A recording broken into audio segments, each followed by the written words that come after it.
Hello dear, जितने भी हमारे डियर स्टूडेंट हैं सेकेंड ईयर के हैं तो उनके लिए मैं बहुत ही शानदार वीडियो लेकर आ चुका हूं। और ये है आपका चाइल्ड हेल्थ नर्सिंग के ऊपर। किसके ऊपर है? चाइल्ड हेल्थ नर्सिंग के ऊपर है। बहुत ही शानदार प्रश्न है, प्रश्न को अच्छे से समझिएगा। हो सकता है इस बार जो है क्वेश्चन आपके एग्जाम में पूछ दे, क्योंकि ये चाइल्ड हेल्थ नर्सिंग का जो है पिछले 4-5 साल पहले जो है 3-4 साल पहले पूछा गया था। तो हो सकता है एक क्वेश्चन जो है आपके एग्जाम में इस बार आ जाए। तो है अच्छे से समझिएगा, हम डिस्कस करेंगे, समझाएंगे।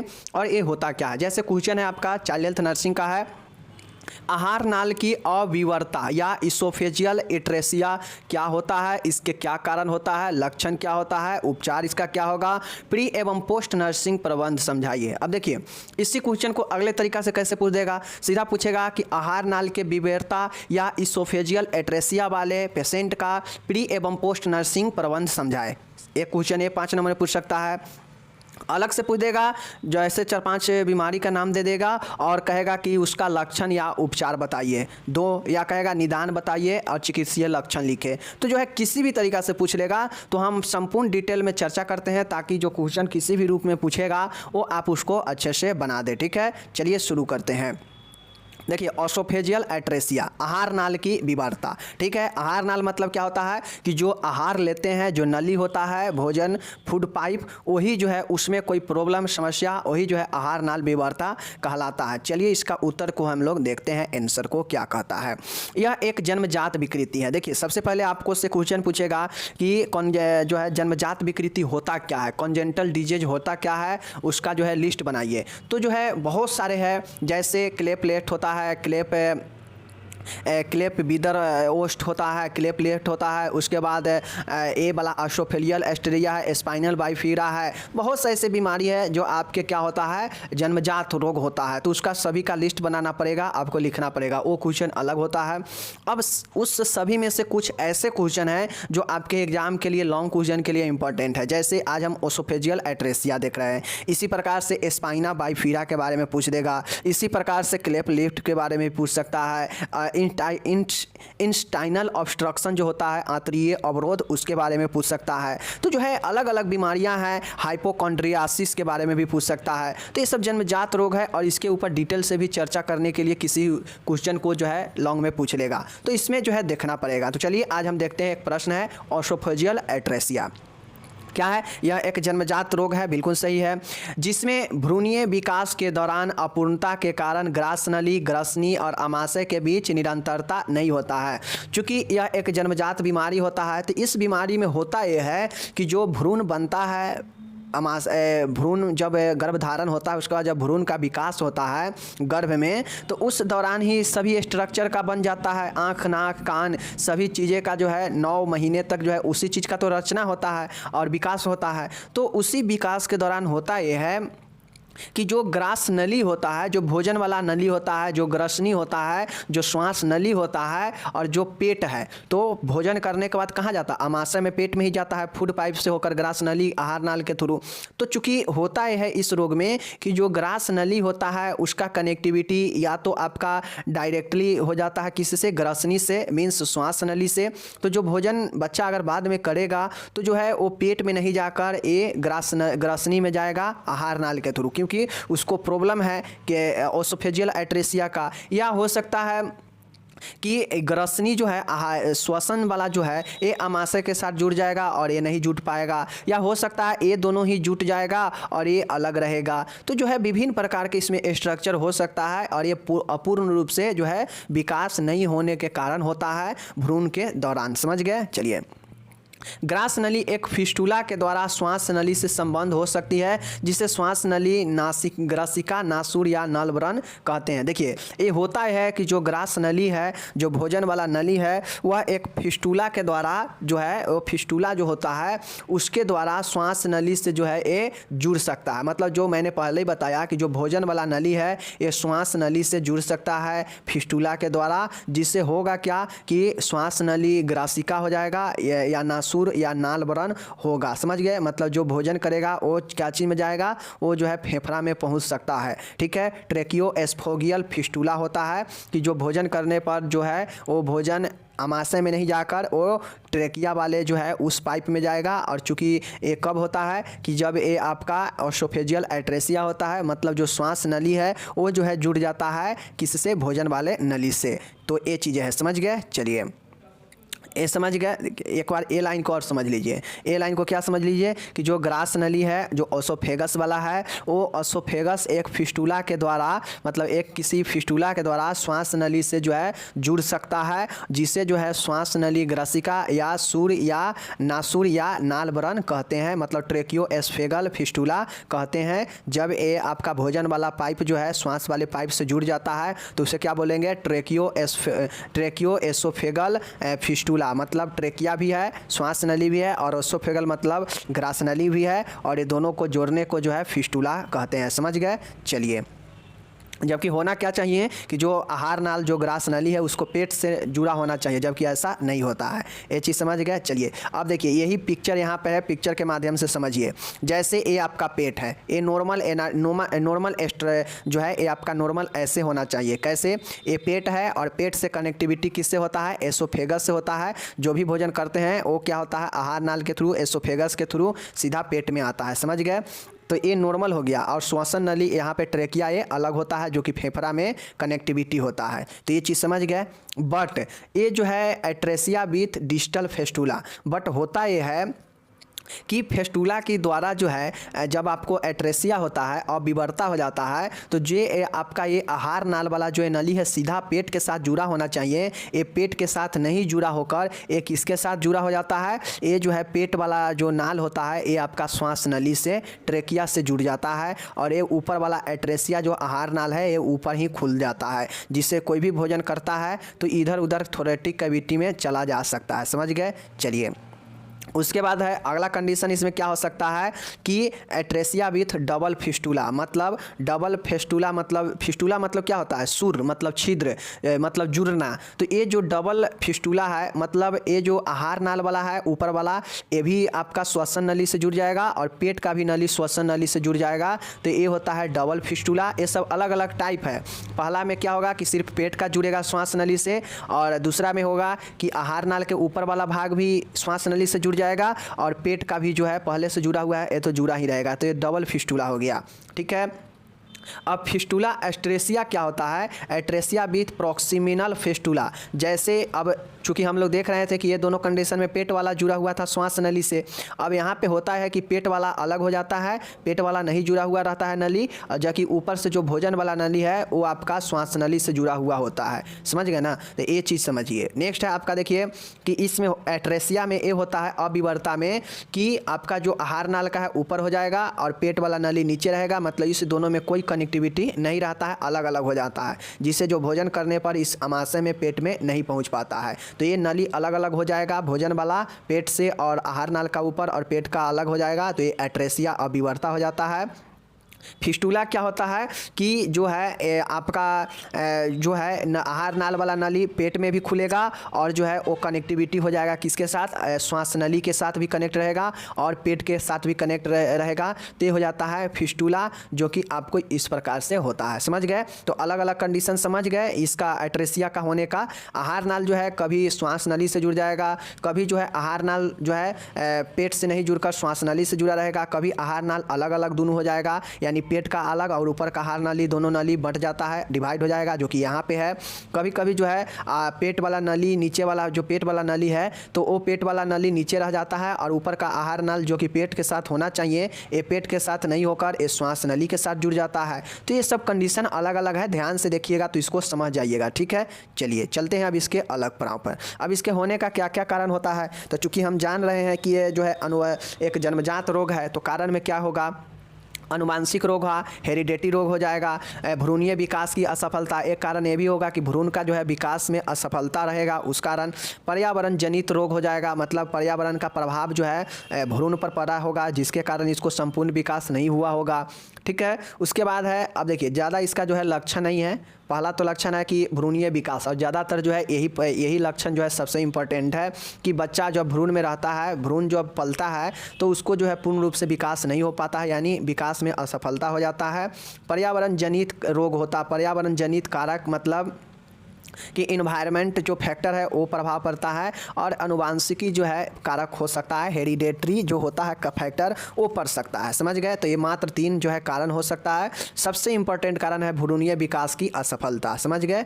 चलिए नेक्स्ट यहाँ पे देखिएगा, क्या चीज़ देखिएगा कि चिकित्सीय लक्षण। अब इसमें क्या क्या लक्षण दिखाई देगा इस वाले में, ओसोफेजियल एस्ट्रेसिया। तो देखिए यहाँ पे मुंह से निरंतर झागदार लार बहना, मतलब जो मुंह से क्या होगा कि लगातार जो है झाग निकलेगा। झाग क्यों निकलेगा? क्योंकि जो भोजन है वो भोजन जो है पूर्ण रूप से सही जगह पेट में नहीं जा रहा है। क्यों नहीं जा रहा है? क्योंकि जो नली है भोजन का वो कहीं ना कहीं उसका कनेक्टिविटी या तो जो है श्वास नली से हो जा रहा है, या इसका कनेक्टिविटी जो है बिल्कुल टूट जा रहा है, पेट से है ही नहीं। तो इस अवस्था में जो खाना पीना है वो जो है इधर उधर भटकेगा, पेट में नहीं जाएगा, तो निरंतर मुंह से जो है लार झाग के रूप में निकलते रहेगा। ठीक है। भोजन के बाद उल्टी, खांसी व दम घुटना। जब भोजन करेगा उस टाइम जो है दम घुट सकता है, खांसी होगा और उल्टी होगा। क्यों होगा? क्योंकि जो भोजन है वो पेट में नहीं जाकर इधर उधर जा रहा है, क्योंकि उसका जो नली है आहार नाल का वो पेट से नहीं कनेक्ट होकर वो जो है श्वास नली से कनेक्ट हो जा रहा है, या जो वो है बीच में ही टूटा हुआ है, मतलब वो भोजन जो है हृदय थोरेटिक कैविटी के आसपास में इधर उधर भटकेगा, तो उससे जो है उल्टी होगा, खांसी होगा और दम घुटने लगता है, क्योंकि भोजन वो सही जगह पे है नहीं। ठीक है। अत्यधिक मात्रा में नाक से स्राव होगा। अब इस प्रकार जो है चूँकि होता यह है कि अगर जो है आपका श्वास कहाँ उस नाक से ही प्रारंभ होता है, तो जो है ये जो श्वास में से अगर श्वास नली से कनेक्ट हो जाएगा आहार नाल, या पेट वाला जो भाग है जो आपका कनेक्ट हो जाएगा श्वास नली से, तो जो है इस प्रकार से जो है नाक से भी स्राव जो है बहुत अधिक होने लगेगा। ठीक है।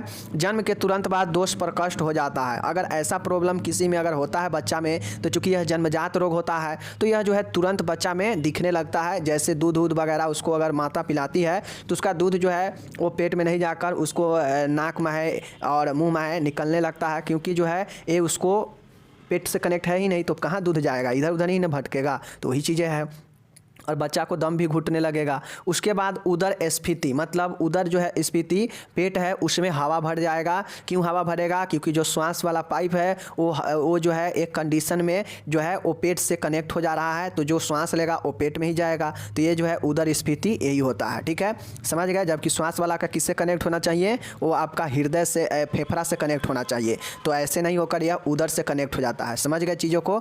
चलिए अब इसका उपचार क्या क्या हो, देखिए फिर से एक बार देख लीजिए कि इसका लक्षण की क्या क्या होगा। तो मुंह से लगातार झाग बहना, भोजन के बाद उल्टी, खांसी, दम घुटना, अत्यधिक मात्रा में नाक से स्राव बहना, जन्म के तुरंत बाद दोष प्रकट हो जाना, और उदर स्फीति मतलब पेट में वायु भर जाना, ये सब जो है लक्षण दिखाई देता है ओसोफेजियल एट्रेसिया में, आहार नाल के अविवर्ता में। समझ गए? चलिए इसका उपचार, ट्रीटमेंट क्या होता है, ट्रीटमेंट देख लीजिए। इसमें उपचार क्या क्या होगा। तो देखिए उपचार में होगा कि बालक को 30% बालक को जो है 30 डिग्री कोण पर ऊंचा उठाकर रखना चाहिए, ताकि आमाशयी पदार्थ बाहर ना निकल पाए। अब चूँकि देखिए 30 डिग्री के कोण पर जो है बच्चा को उठाकर रखेंगे। कब रखेंगे? तो चूँकि जानते हैं कि यहाँ पे पेट से जो पेट वाला नली है वो जो है श्वास नली से भी कनेक्ट हो जा रहा है, एक कंडीशन यहाँ पे बनता है। तो ये पेट में जो भी चीज़ें पदार्थ होगा वो हो सकता है श्वास नली के थ्रू बाहर निकलने लगेगा। तो इसलिए जो है 30 डिग्री के कोण पर उठाकर रखते हैं, ताकि बाहर ना निकले पेट का पदार्थ। समझ गए? दूसरा है संप ड्रेन द्वारा अपर ओसोफेजियल पाउच का सक्शन करना चाहिए। अब चूंकि एक कंडीशन ये भी आता है कि पेट वाला नली अलग हो चुका है और आहार नाल वाला नली अलग है। अगर ऐसा कंडीशन है तो जो आहार नाल में भोजन किया जाएगा ये तो ऊपर ही रहेगा ना, या इसमें ही कुछ चीज़ें अटक कर रहेगा, तो ऐसे में इसको सक्शन किया जाएगा संप ड्रेन से अपर ओसोफेजियल पाउच का, मतलब इसका जो है सक्शन किया जाएगा ताकि इसको साफ रखा जा सके। समझ रहे हैं? चलिए संप ड्रेन से। तीसरा है गैस्ट्रोटोमी करना, ताकि आमाशय में दबाव कम हो एवं अंतः श्वसन को रोका जा सके। तद उपरांत इसका उपयोग आहार देने में। देखिए गैस्ट्रोटोमी का मतलब होता है कि जो पेट में जो हवा भर रहा है उसका दबाव कम किया जाए, उसमें से जो है वायु को निकाला जाए और उसमें अंतः श्वसन होने से रोका जा सके, मतलब पेट में जो है वो श्वसन न हो, इससे रोका जाए। और इसका उपयोग जो है आहार देने में भी गैस्ट्रोटोमी का किया जाता है। समझ रहे हैं? चलिए उसके बाद है चौथा, यहाँ पे देखिए कि लक्षणिक उपचार, जैसे एंटीबायोटिक देना, ऑक्सीजन देना, आईवी फ्लूइड देना। अब जैसे होता है कि लक्षण जो भी दिखाई देगा इसमें, तो लक्षण का उपाय किया जाएगा। जैसे एंटीबायोटिक दिया जाएगा इन्फेक्शन के लिए, ऑक्सीजन दिया जाएगा क्योंकि ऑक्सीजन पूर्ण रूप से उसको ले नहीं पाएगा, तो इस अवस्था में ऑक्सीजन देंगे, आईवी फ्लूइड देंगे, इंट्रावेन के माध्यम से उसे फ्लूइड देंगे, क्योंकि जो फ्लूइड लेता है वो तो उसको पेट में जा नहीं रहा है, क्योंकि उसका पेट का कनेक्टिविटी सही है नहीं, तो इसलिए जो है उसको आईवी के थ्रू फ्लूइड देंगे ताकि उसको जो है शरीर में एनर्जी मिल सके और जिंदा रह सके। तो ये लाक्षणिक उपचार होगा। ठीक है, एक बार चलिए चारों पॉइंट का और देख लेते हैं, समझ लीजिए। देखिए, हम इसीलिए बता रहे हैं ताकि आप लोग को जो है कोई प्रॉब्लम ना हो, बार बार हम इसीलिए बता रहे हैं। ठीक है, सबसे पहले है ये ध्यान रखिएगा उपचार में कि बालक को 30 डिग्री के कोण पर उठाकर रखेंगे ताकि जो है अमाशयी पदार्थ बाहर ना निकले। ठीक है, संप ड्रेन करते हैं। क्या चीज़? संप ड्रेन क्यों करते हैं? ताकि जो ऊपर के जो असोफेगियल जो आहार नाल का जो भाग है उसका सक्शन करके साफ किया जा सके। समझ रहे हैं? चलिए, तीसरा है गैस्ट्रोटॉमी किया जाएगा। क्यों? क्योंकि जो पेट में जो वायु जाएगा उसका दबाव कम करने के लिए, और साथ ही इसका उपयोग इसलिए भी किया जाता है कि जो आहार है वो आहार देने के लिए भी इसका उपयोग किया जाएगा गैस्ट्रोटॉमी का, क्योंकि आहार जो है वो डायरेक्टली लेगा तो वो श्वास नली में चला जाएगा या सीने के आसपास के एरिया में चला जाएगा, तो इसलिए जो है गैस्ट्रोटॉमी से आहार दिया जा सकता है। समझ गए? चौथा है देखिएगा यहाँ पे लाक्षणिक उपचार। अब इसका जो है सिम्टम्स का उपचार किया जाता है, जैसे एंटीबायोटिक दिया जाएगा, ऑक्सीजन दिया जाएगा, आईवी फ्लूइड दिया जाएगा, ये सब जो है इसका लक्षण का उपचार किया जाता है। जो भी इसमें लक्षण दिखाई देगा कि अगर ऑक्सीजन कम रहा है तो ऑक्सीजन दिया जाएगा, अगर उसको इन्फेक्शन होगा तो इन्फेक्शन का दवाई एंटीबायोटिक दिया जाएगा। उसके बाद है अगर उसके शरीर में जो है पोषण की मात्रा कमने लगेगा तो आईवी फ्लूइड दिया जाएगा। चीज़ें समझ गए? ये 4 पॉइंट है उपचार का, कुछ खास इसका उपचार है नहीं। ठीक है, अब चलिए हम इसका नर्सिंग मैनेजमेंट देखते हैं। अब नर्सिंग मैनेजमेंट हमको दिया गया था ऊपर में कि प्री और पोस्ट लिखने के लिए, समझ रहे हैं? तो चलिए हम लोग देखते हैं।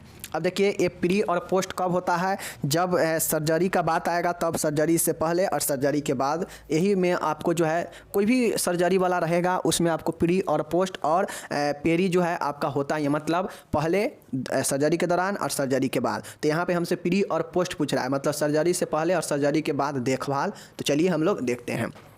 मतलब हम लोग क्या समझे कि एसोफेजियल एट्रेसिया को जो है सर्जरी के थ्रू ठीक किया जा सकता है। समझ गए? चलिए, तो यहाँ पे देखिएगा हम लोग देख रहे हैं सर्जरी से पहले मतलब प्री वाला। ऑपरेशन से पूर्व बालक को मुख से कुछ ना दें।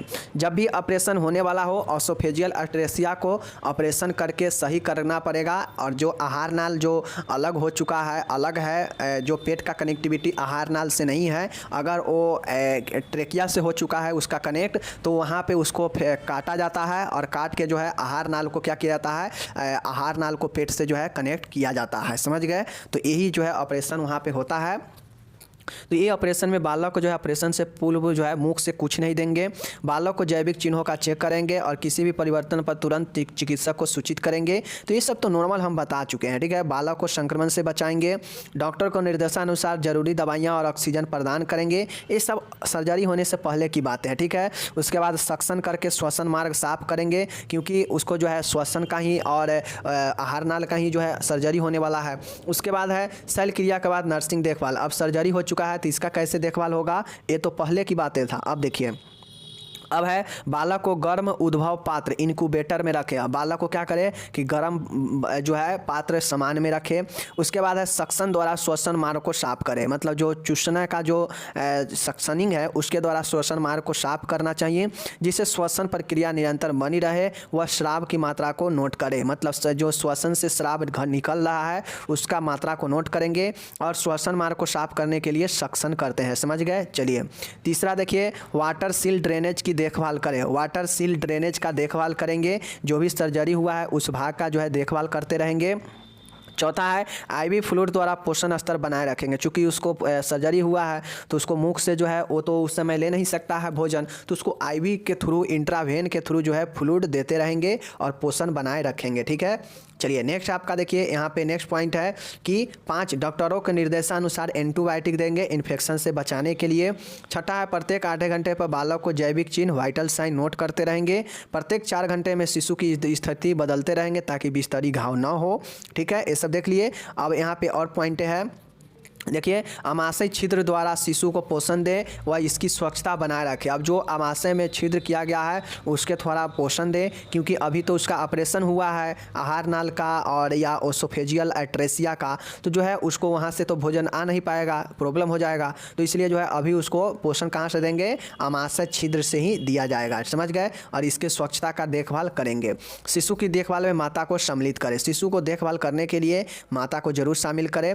और नेक्स्ट पॉइंट है कि शिशु द्वारा मुख से आहार ग्रहण करने पर आमाशय छिद्र बंद किया जाता है। अब जब ऑपरेशन सक्सेसफुल हो जाएगा, सर्जरी, तो बच्चा ठीक हो जाएगा, तो उसके बाद जब वो अपना भोजन जो है ग्रहण करने लगेगा आहार मुख से, तो जो है उसको आमाशय छिद्र को जो है बंद कर देंगे, जो ऑपरेशन के बाद किया गया था पोषण देने के लिए, समझ रहे हैं। चलिए 11 नंबर है, किसी भी प्रकार के जटिलता दिखने पर तुरंत चिकित्सक को सूचित करेंगे। और कोई भी जो है कॉम्प्लिकेशन दिखे तो तुरंत डॉक्टर को सूचित करेंगे, समझ गए। तो ये 11 पॉइंट है जो कि प्री पोस्ट वाला था, सर्जरी के बाद वाला। सर्जरी से पहले है जो कि सर्जरी के लिए कैसे क्या तैयारी करते हैं, तो वो चीज़ लिखेंगे। सर्जरी के बाद होगा कि सर्जरी वाले स्थान को कैसे देखभाल करेंगे, कैसे पोषण का देखभाल करेंगे, कैसे पेशेंट में कोई कॉम्प्लिकेशन होगा तो उसका देखभाल करेंगे, माता पिता का सहयोग लेकर देखभाल करेंगे। तो ये सब जो है आपका सर्जरी के बाद के था।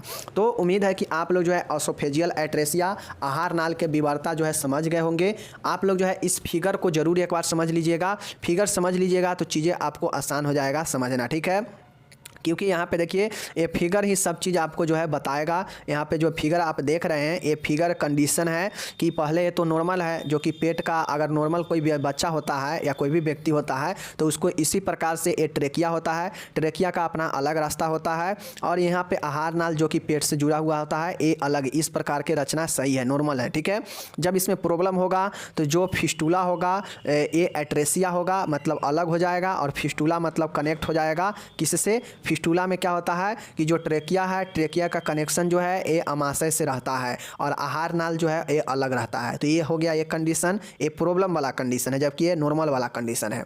अगला कंडीशन क्या होता है कि जो आहार नाल वाला जो है, मुख का जो आहार नाल होता है ये भी आपका कनेक्ट हो जाएगा ट्रेकिया से एक भाग में, और जो नीचे वाला जो पेट का जो फिस्टूला है ये भी कनेक्ट हो जाएगा किससे, आपका ये भी कनेक्ट हो जाएगा श्वसन नली से, मतलब दोनों ऊपर नीचा दोनों अपना अपना ये श्वसन वाला से कनेक्ट हो जाएगा। तो ये भी एक कंडीशन बनता है, समझ गए। उसके बाद एक कंडीशन बनता है कि आहार नाल कनेक्ट रहेगा बट आमाशय जो है ये अपना अलग इसका रास्ता रहेगा। तो ये कंडीशन ए बनता है। एक कंडीशन ए बनता है कि जो ना ट्रेकिया अपना अलग रहता है और जो है ये भी आहार नाल अलग रहता है और पेट का भी अलग रहता है। तो इसमें तीनों जो है तीन तरीक़ा से अलग अलग रहता है, मतलब ये जो आहार नाल का कनेक्ट है ये ना आहार नाल पेट से नहीं कनेक्ट होकर ऊपर का अलग हो जाता है और नीचे का अलग रहता है और ट्रेकिया अपना अलग रहता है, समझ रहे हैं। और एक होता है कि इसमें जो है आपका आहार नाल पेट से तो कनेक्ट रहता है बट इस साथ साथ जो है ये ट्रेकिया से भी कनेक्ट रहता है, मतलब ये जो है एक दूसरे से सब कनेक्टिविटी है, मतलब सांस भी आएगा और भोजन भी जाएगा, सब काम हो सकता है पेट में। तो यही जो है ये आपका फिस्टूला हो गया, समझ गए। तो ये कंडीशन याद रखिएगा, एग्जाम में पूछेगा तो फिगर बना दीजिएगा तो ज़्यादा नंबर मिलेगा, समझ में उसको ज़्यादा आएगा। तो ठीक है, चलिए मिलते हैं अगले वीडियो में, तब तक धन्यवाद, टेक केयर, बाय बाय। और PDF के लिए जाइए rmnursing.blogspot.com पर, आपको वहाँ पर इसका PDF मिल जाएगा और वहाँ पर लिखा हुआ भी है, ठीक है। धन्यवाद।